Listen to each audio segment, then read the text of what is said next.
اعوذ باللہ من الشیطان الرجیم، بسم اللہ الرحمن الرحیم۔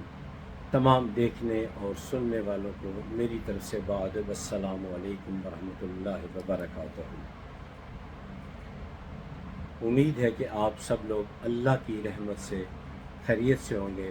آپ اور آپ کے اہل خانہ صحت اور ایمان والی زندگی کے ساتھ زندگی کے دن گزار رہے ہوں گے۔ اللہ تعالیٰ آپ سب کو اپنی حفظ و ایمان میں رکھے۔ ایک بات تو آپ کو اچھے طریقے سے پتہ ہوگی کہ اہل عرب ان میں انتقام، غصہ، بدلہ یہ موجود تھا، اور بعض اوقات ان کی جنگیں کئی نسلیں تک جاری رہتی، نسلیں ختم ہو جاتی۔ شاید اب بھی سلسلہ ایسا ہو، لیکن وہ والی بات تو نہیں ہے۔ دین اسلام نے اس میں کافی کمی کر دی ہے۔ یہ دین اسلام کا خاص پیغام تھا مسلمانوں کے لیے کہ جنگ اور دشمنی جائز نہیں ہے۔ بہرحال میں آپ کو ایک واقعہ سناتا ہوں، یہ بھی اسی طرح کا ہے کہ بدلہ، انتقام سے بھرا ہوا۔ جنگ بدر میں ایک کٹ یہودی، اس کا شاید نام عمر بن عبدو تھا، اس نے مقابلہ کیا، لیکن آپ کو پتہ ہے کہ مسلمانوں کو اللہ تعالیٰ نے جنگ بدر میں فتح نصیب کرائی۔ تو عمر بن عبدو کو اس بات کا بڑا غصہ تھا۔ اس نے عہد کیا کہ جب تک وہ مسلمانوں سے بدلہ نہیں لے گا، وہ سر میں تیل نہیں ڈالے گا، پیٹ بھر کر کھانا نہیں کھائے گا، مسکرائے گا نہیں، اور وہ انتقام کی آگ میں جلتا رہا۔ اس کے بعد آپ کو پتہ ہے کہ جنگ احد کا موقع آیا۔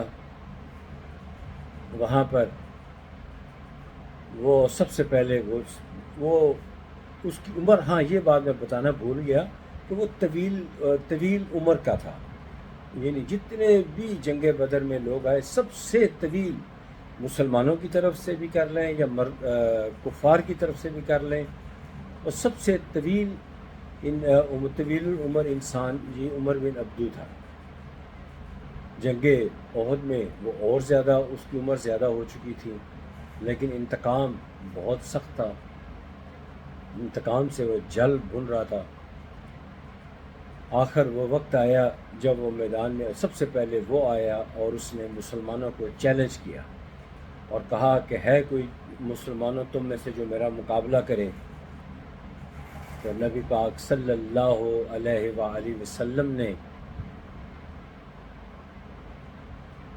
حضرت علی کرم اللہ وجہ کو اپنی تلوار ذوالفقار عطا فرمائی اور سر مبارک پر اپنا امامہ وہ رکھا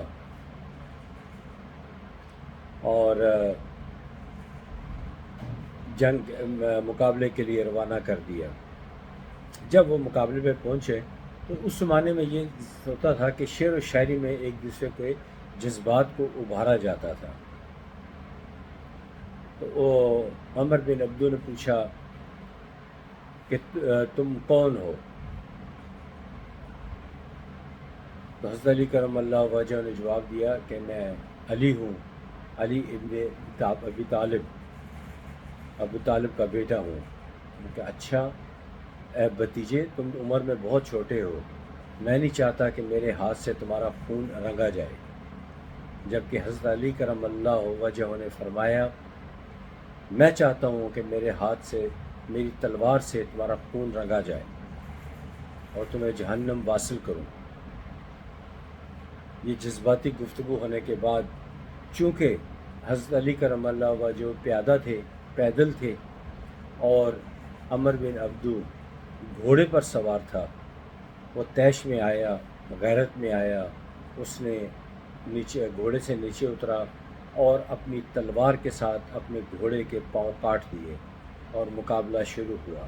للکار دی اس نے، اور حضرت علی کرم اللہ وجہ کے سر مبارک پر زوردار ایک وار کیا. حضرت علی کرم اللہ وجہ نے کمال پھرتی سے اپنے آپ کو بچایا، لیکن ماتھے پہ زخم، امامہ شریف کو کاٹ کر زخم ماتھے پہ رہا لگا اور زندگی بھر یہ زخم کا نشان موجود رہا. اس کے بعد حضرت عمر بن عبدو تو بڑا حیران تھا کہ میرے وار سے آج تک کوئی بچا نہیں، یہ بچہ کیسے بچ گیا. اس کے بعد حضرت علی کرم اللہ وجہ نے بھرپور للکار کر چھپ کے نہیں، للکار کر کہا تیار ہو جاؤ، اب میری باری ہے.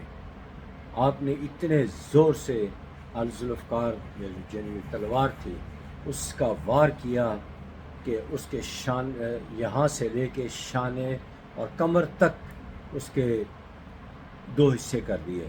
وہ تڑپنا شروع ہو گیا. تھوڑی دیر کے بعد باقی حصہ بھی اس کا علیحدہ کر دیا اور تڑپتا ہوا جہنم واصل ہوا.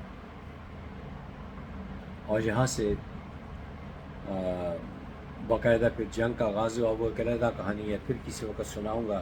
یہ مقصد صرف یہ سنانا تھا کہ جذبہ ایمانی ہو، بہادری ہو، عمر کی کوئی قید نہیں ہوتی. وہ اتنا زبردست بہادر سپہ سالار جرری ماہر جنگ کا ماہر تھا، لیکن حضرت علی کرم اللہ وجہ کا مقابلہ نہ کر سکا اور مار کھا گیا. امید ہے کہ آپ کو یہ حضرت علی کرم اللہ وجہ کی شجاعت کا واقعہ پسند آیا ہوگا. اگلی ویڈیو تک اجازت دیجیے، تب تک خدا حافظ. السلام علیکم ورحمۃ اللہ وبرکاتہ.